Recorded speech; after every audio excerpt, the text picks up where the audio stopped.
Hello and welcome back to another episode of Euro Truck Simulator 2 with me, PFT. Now I know what you're thinking, PFT, where's your Peterbilt? What happened? Well, you may remember back in, I believe it was Amsterdam, the truck dealer out there, I was saying, man, that truck looks real cheap. Well, let me get going. Why do I keep doing that? Come on, there we go, okay. Yeah, I got a load, salt and spice 16 tons. Headed over to Oslo. I'm here in Bergen. Let me get underway and I'll tell you the tale. Well, I was saying it was awfully cheap, and there's a very good reason why it was so cheap. It was stolen. Yeah. I don't know how they didn't realize it earlier. Let's turn those wipers on a little high. Get this set now. Okay, there we go. Anybody come in? Nope. Good. Okay. And I don't know why they didn't catch it earlier, you know? I mean, I have to have the truck registered and everything. I don't see why they didn't catch it, but I guess it doesn't really matter now. A little bit. But I guess it doesn't matter now, but either way, they impounded the truck. And since it was stolen over in the U.S., they're going to have to transfer the investigation over to the States. So it's going to take a while before they figure anything out, and that's why the insurance, they are very reluctant to reimburse me for the truck. So what I did is I went out and I bought myself this brand new MIN truck. And it was a little strange buying this one as well. I did not have enough money in the bank to purchase it, so I had to take out yet another loan to buy this one, so I'm pretty deep in the hole now. But thankfully the freight market has still been plenty good. I'm still making pretty good money, as you can see. Still making the payments on time, loan payments on time. But this load I got here, got 21 hours to do it. I got to stop in about 7 hours, and the drive time is 9. And I won't be able to roll that back very well because we're taking B road all the way out there. And let's turn those wipers off now. And I was saying it was a little weird getting a hold of this truck because, you know, I wanted the big power. You know, that Peterbilt had an 800 something horsepower engine. I wanted big power in this truck as well, right? For whatever reason, wipers again. I couldn't find one of those 680 horse V8s. So I had to settle with this inline 6-cylinder 540 horse. It's the biggest thing they had. It should say somewhere on the side here. Not well enough. Keep it on the road. Okay. But it's a pretty solid engine, and it does pretty good. It's still got, you know, 2,500 Newton meters of torque, so that's still pretty solid. 540 horses, but you sure notice it's got almost like what? Almost less than half. It's got almost half as much. No, yeah, wow, my words, they're always terrible. Yeah, the Peterbilt had almost twice as much torque as this has. Had a little over 4,000 Newton meters. But it's still solid. It still does a job, but it's sure no hot rod like that was. But I talked to a mechanic, and he's talking about how they actually outmoded the V8s. They were really good motors, so I guess everyone that had them was hanging on to them. And now they switched over to this new inline 6. It was a bigger displacement one. Oh, speeding fence, darn it. I guess that's me for you. But they actually changed over to a bigger displacement 15.2 liter inline 6 engine. I think it's, what was it, a D3876, something like that. That was the engine model, I believe. But this mechanic, he said it's an absolutely bulletproof motor. It's got a really long stroke on it. It makes the same amount of torque as the 16.2 liter V8. And he says they're not that hard to come by. So what I'm probably going to end up doing is switching out this inline 6. This like a 12.4 liter or something. It might have been a D24. What was it exactly? Let me think here. of the D26, and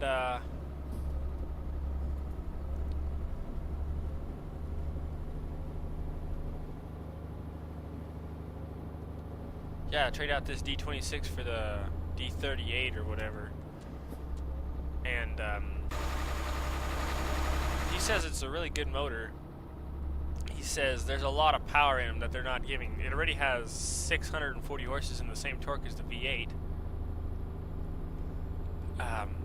But he was saying what we can do is we can actually put a different exhaust manifold on it and a bigger turbo. See, both this engine and that bigger engine, they both have sequential turbos, and that creates a lot of back pressure in the exhaust.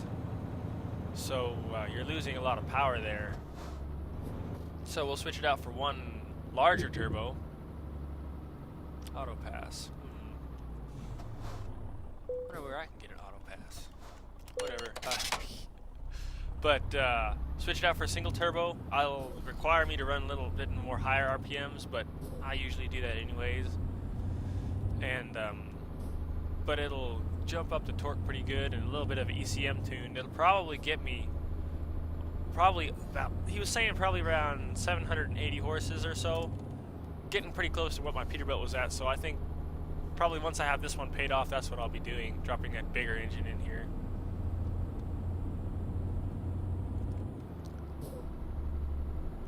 And see, this is what's crazy about Scandinavia. They have a roundabout underground.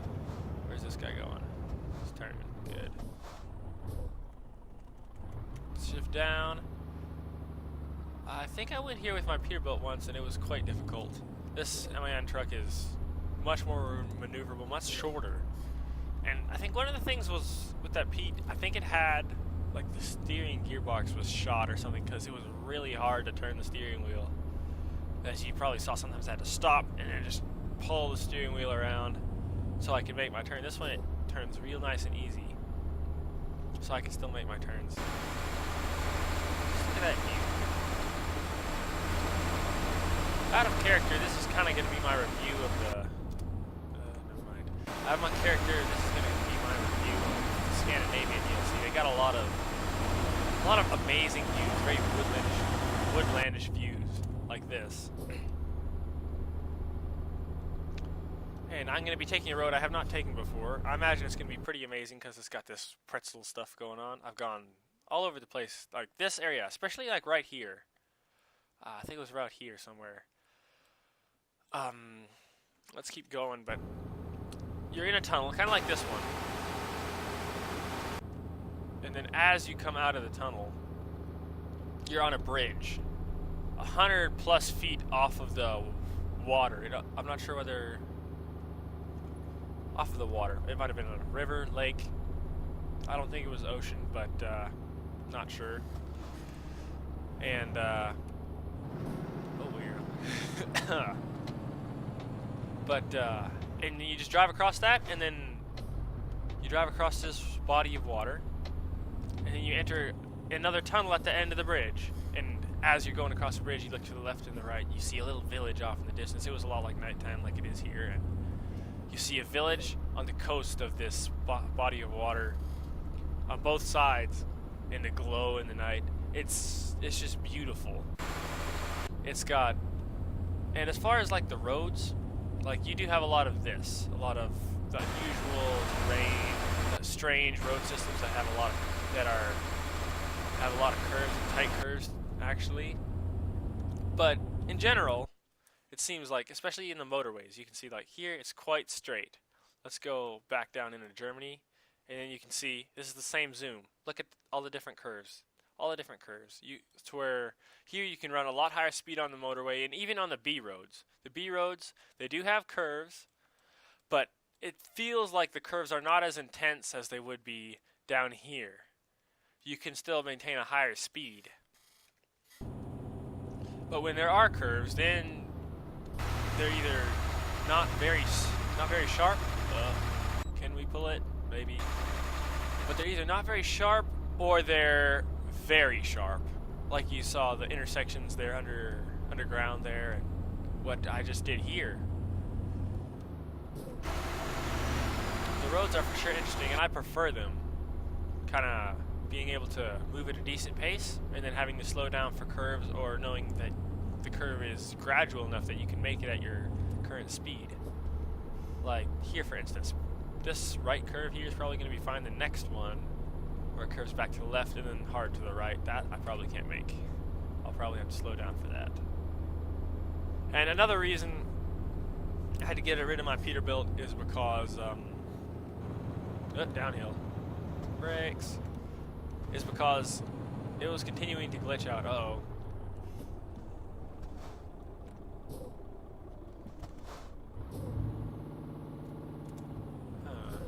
Okay, construction zone. I haven't seen this before. People working with their jackhammers. I saw that. Pretty bad.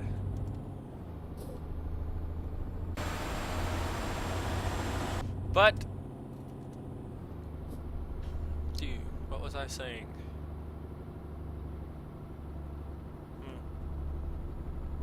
Oh well. Let's see how this pretzel works out, though. Oh yes, the glitches with my Peterbilt. That's what I was saying. Yes, you see, there was already, in last episode, there was already a light box above the truck. It was a missing texture box when I had the lights on. And I couldn't figure out what it was. I just, you know, dealt with it those last couple of episodes. But here, I've been driving it quite a bit. I wanted to get to a higher level, bigger motor for this truck, because that's totally realistic, right? And I didn't have jake brakes anymore. My jake brakes today didn't brake at all, and the sound went away too. So I don't know what happened. So yeah, I had to get rid of that. Originally that was part of the storyline, having that truck being stolen, because it was so cheap, and then I was going to move over to a different, probably a Freightliner American truck with also a big motor. Ooh, steep hill. Ooh, I wasn't prepared for this. Go, Euro truck, go! Okay.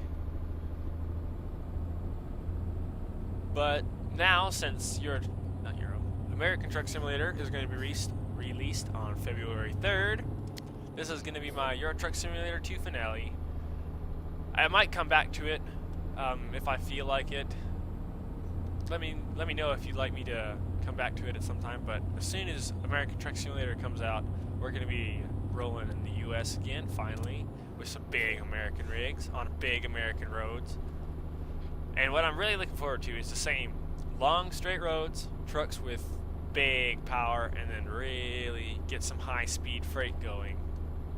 But we'll see how it all goes. I'm really interested to see on how the engines are going to work, because here they mainly have, you can have, like, say a DAF truck, or DAF truck. I'm not sure how that would be pronounced in the proper language, but I try to keep up with that. You know, I pronounce what normally, it's a MAN truck. No, it's an MIN truck, according to my buddy.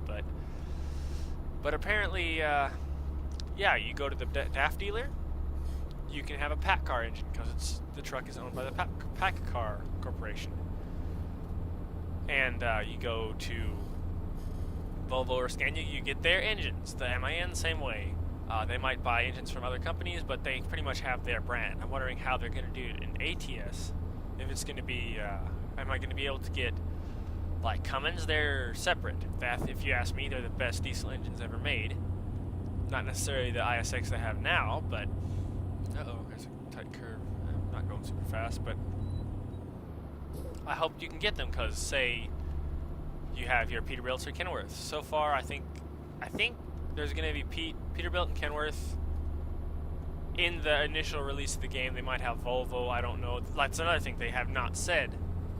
What are they going to release the trucks with? Which engines can I put in them? You can order them from the factory with a Cummins, maybe even a pack car in certain non-pack car trucks, and a Detroit, which is also a decent engine if you get the big 600 horse. I would imagine it'd be a decent engine. But, oh boy.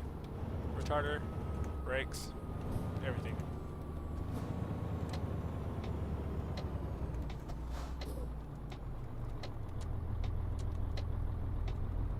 Turn my retarder off. You're down. Okay, yes. See, that's what I'm not sure of. Can I get, say, I really hope they get Freightliners, because to be completely honest, I'm a big fan of Freightliner. I'm not saying all their trucks are the best. I know there were some, I don't know, I'm not lemons. They weren't built the best, but I really like the older ones. I think, to be completely honest, well, let's not go into this. I think Kenworth and Peterbilt, they're built well as well, and just it sucks that Freightliner has got such a bad name from everybody that had to drive those trucks. And I drive one too, Columbia. It's not a super great truck. It's got too much plastic and too much glue. They need to use a little different interior, if you ask me, but that's just me rambling on. How much fuel? We have enough fuel. How long can we sleep? 2 hours. 3, 4, 3. Words. We should be able to make it there. The Stein.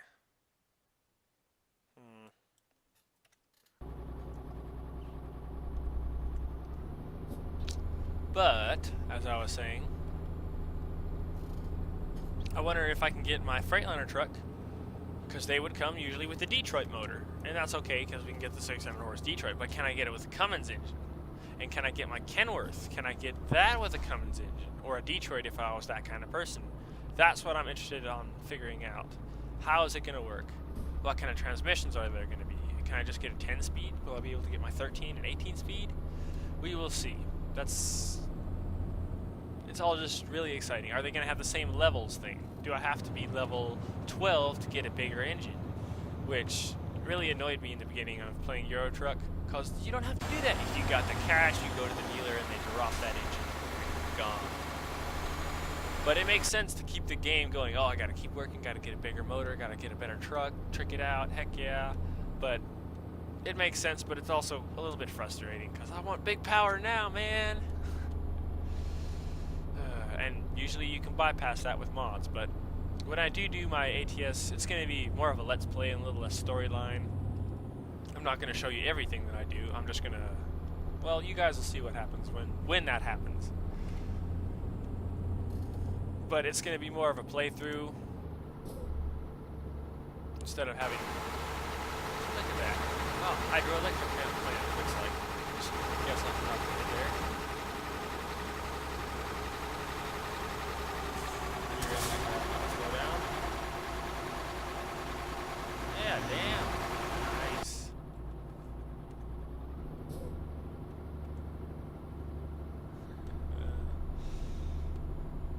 And see, what's so great about the Scandinavian DLC. It's got such beautiful territory. It's the mountainous woodland. Yeah, this road is a bit twisty and dirty.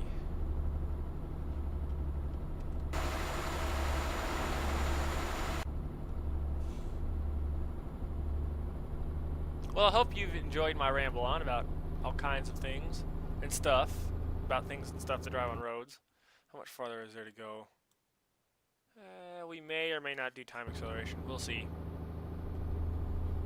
But back in character, I've been talking with an owner of one of the Stein facilities. I think it was the one down here, and let's not try. No, I'm not going to pronounce that. But he says I got a lot of freight fixing to come out of the Stein over here in Stavanger there. See, you don't usually want me pronouncing stuff. It's a bad idea. But he's saying they're fixing to have a lot of freight coming out of there, and he said they might be starting to offer contracts. And I'm really looking forward to that. That's where I have a steady income. They say I've also been talking with some people down in Southern Europe thinking about shipping some stuff up here. So I just might be able to get a contract going from Southern Europe up here into Scandinavia. Maybe. Very big maybe. Or maybe stay here in Scandinavia. I'm thinking about buying a garage, but that's going to have to happen field. That's going to have to happen once I've paid off this truck. Just amazing scenery up here. I'd pass this guy if the road wasn't so snaky. And if I had more power to pass him on a straightaway. So I guess we're just gonna have to cruise behind him and enjoy the view. Another thing I've also noticed is they have, yeah, like canyons. It's just, the scenery is great. They also have these little villages. They're not on the map. Where was one?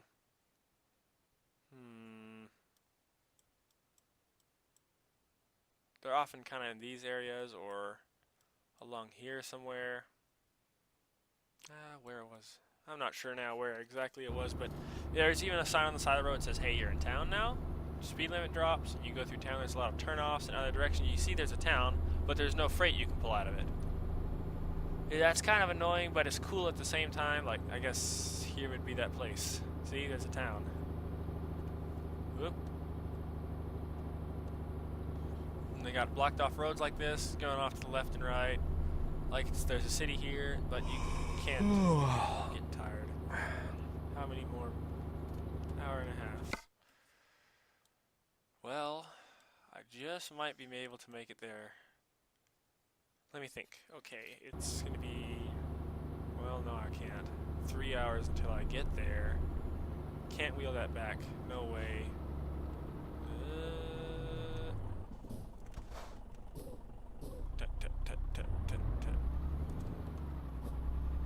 Hour and a half. I got 15 hours to get there. Yeah, I should be able to sleep here just fine.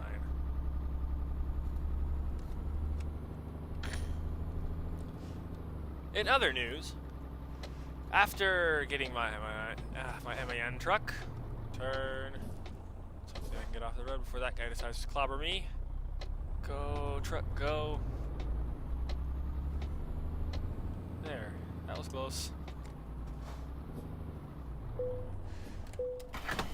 After I got this truck, I went up to, I can't remember what the town is called now, but also I went into one of those North Food places to deliver a load of whatever I was delivering, and well, this is what happened.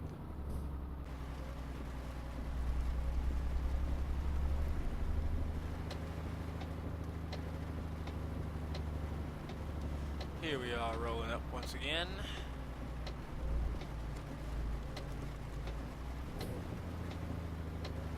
Hopefully this Euro truck should do us some good.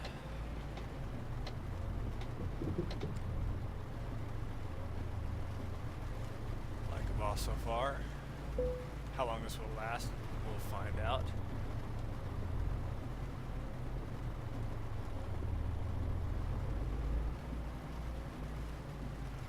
Right, let's see.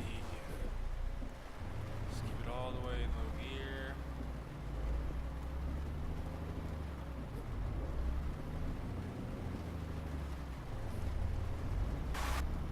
This isn't that bad.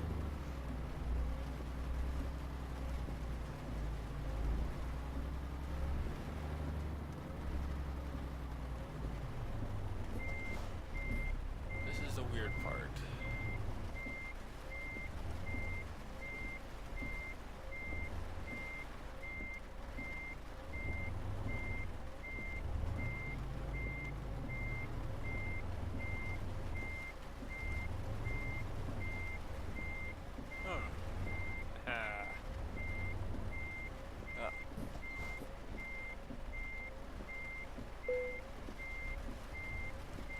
Just right.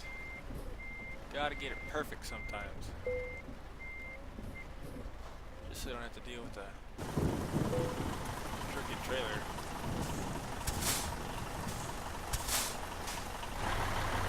I think that'll do it. See, there's a reason they use Euro trucks in Europe. For places like this. Huge improvement. Just goes to show you need the right tool for the right job.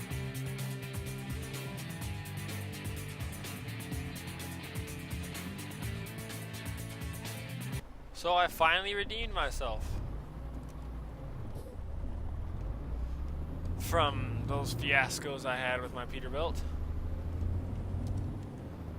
Show you I'm not a complete given when it comes to playing this game. Only most of the time. But I had myself a nap, and now it's raining again. Whoop-de-doo.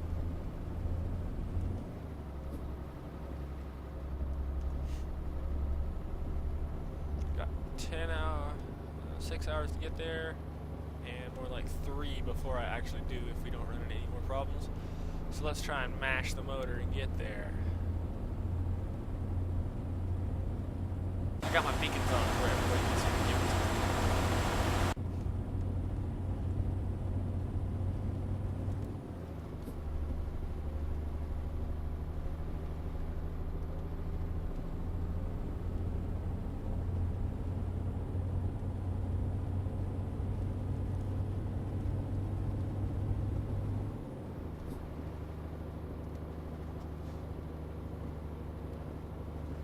Probably shouldn't be going this fast in town.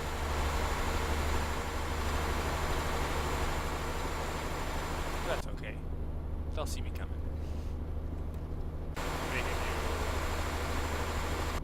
Stein! Haven't been there yet.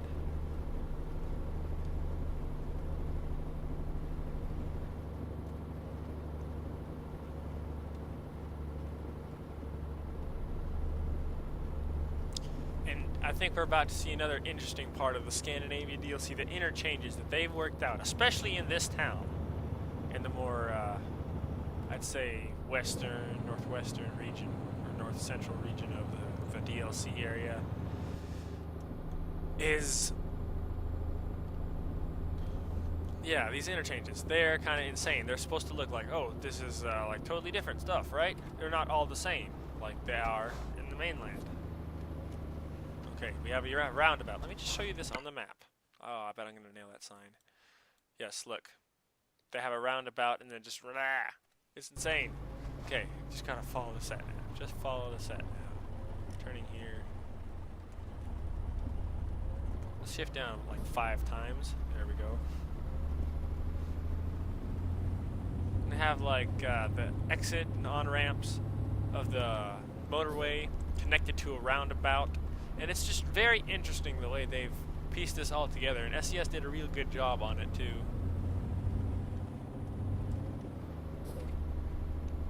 And now we're on the road again.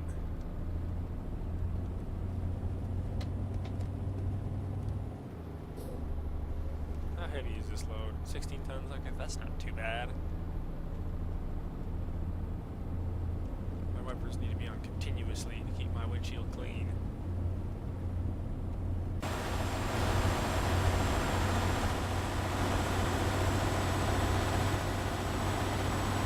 Rain sure does steal some of the aesthetic value of this land.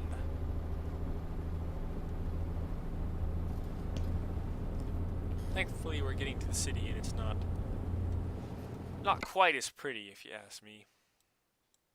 Yeah, I guess this is the only way. You can see the crazy kind of stuff that they got going on. And then this. I mean, what do you call this? Seriously, people. It's just ridiculous. This town is probably the center for insane interchanges. See, the other ones, they seem to be more sedate. More familiar. But in some places, they're just like... whew, like, what were they thinking here? They probably have more than a good reason.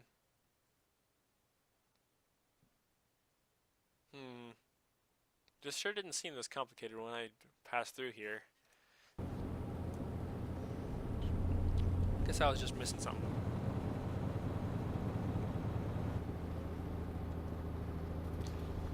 But even with my lower horsepower engine, I can still cruise down the motorway at 100, 110, maybe a little more kilometers an hour with not necessarily full weight load, but with still a pretty decently weighted load. Shift down. Can we do it? Yep. Probably should not have shifted quite that far down. Shh.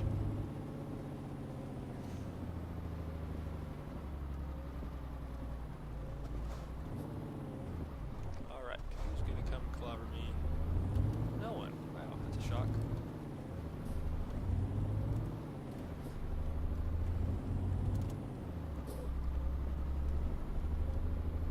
What's this gonna be? Another interesting road.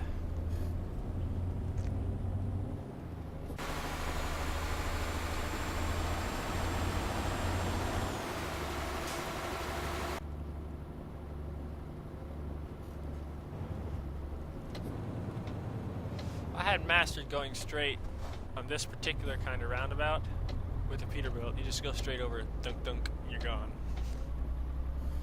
No turning required. I think I only did it twice when I was getting kind of sick of not being able to turn. But if I would probably just have changed that gearbox, it would have probably been a whole different story. Another hour to go. Tell you what, let's just do it. Hopefully I won't get damaged. See? Just fine. No problems. Yeah, don't do that. Do as I say and not as I do.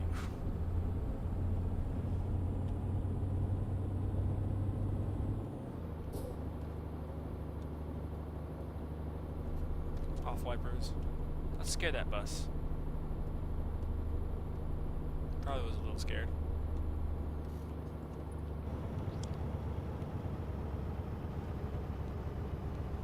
Okay, I'm gonna figure this out now. Hopefully nobody falls in behind me. Okay, we're good for now, but we're gonna go by the auto pass. I wish there was just gonna be a wall for all.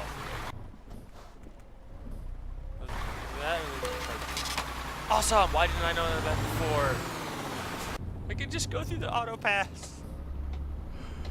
Oh, that was a waste of time. Maybe it comes with the fancy interior. I don't know. I'd like to experiment with that. See how that exactly works.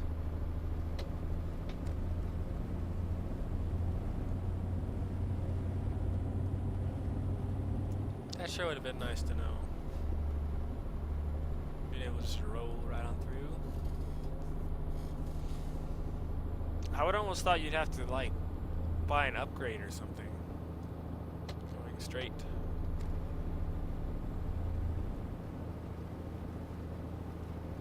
Get another insane interchange. But it probably works well for them. Extra large roundabout.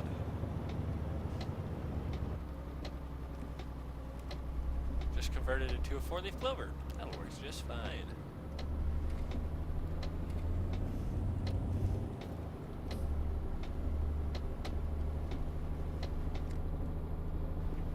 Minutes to the delivery.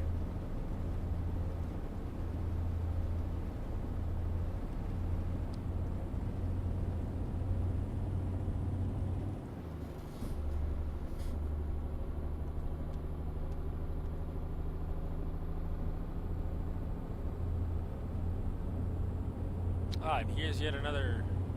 Well, no, it's not.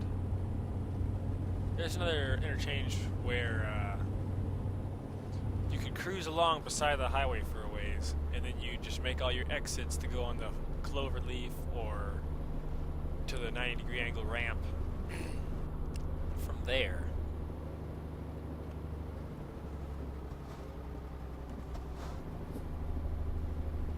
Don't think I've been on. Well, maybe. Oh, this one. Yeah, roundabout time again. Yeah, I must have been here before.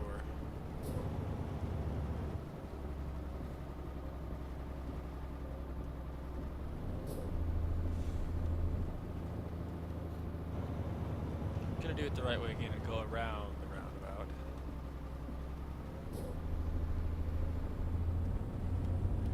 Caught some grass there, but it's fine. Don't worry about it.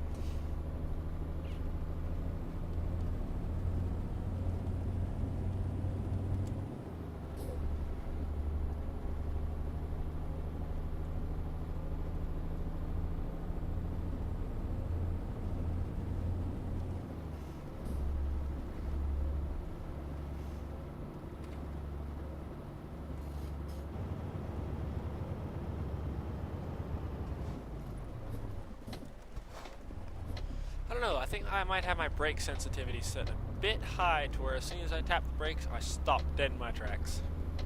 If I'm going a lower speed. Let's change that sat nav. Nobody's coming.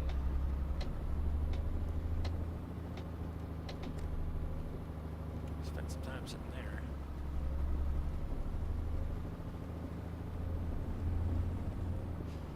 Putting on some parts.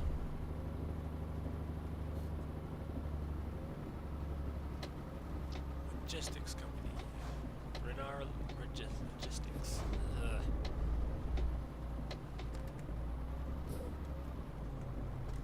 I think I also came into a place like this with the Pete. See how it does it with the Euro truck. How I do with the Euro truck. We can have two choices. We can try and back it in perfect from the start, which is kind of a long shot. Or I can just kind of back into that same plane, like maybe right next, or however I get close to this box. And then pull forward once again and then back it in exactly. I'm going to try and go for it right off the bat.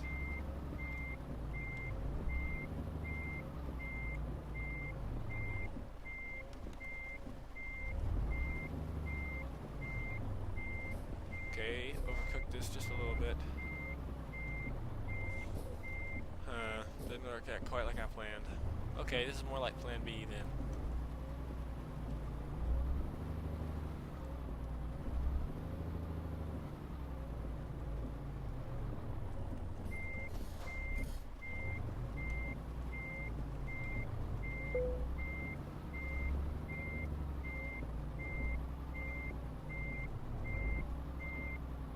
Please, come on, I don't want to make a fool out of myself. There, much better. Seems like I always make that last minute correction to where the truck is standing at a totally different angle than the trailer. Much better this time. There we go, job completed, excellent. 582 kilometers, took me 17 and a half hours. 888 experience, and $15,796. Excellent. Let's go again just for a second.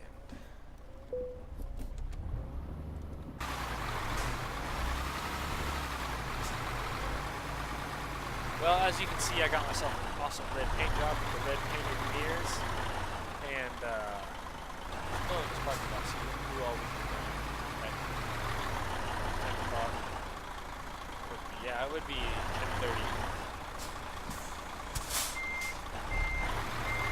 And 12-hour clock setup. This is park right here. Got the beacons going and everything. Big lights up top. Air horns. Regular horns. Chicken lights down the bottom there. The construction paint job.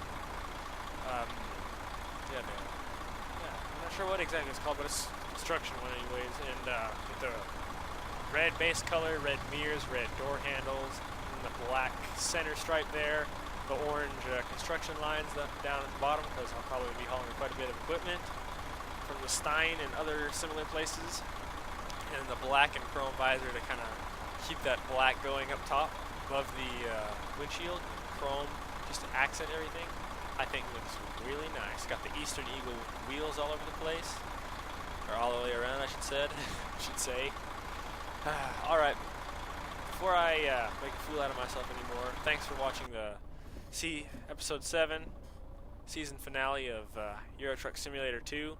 Thanks for watching, everybody, and until next time, have a good one.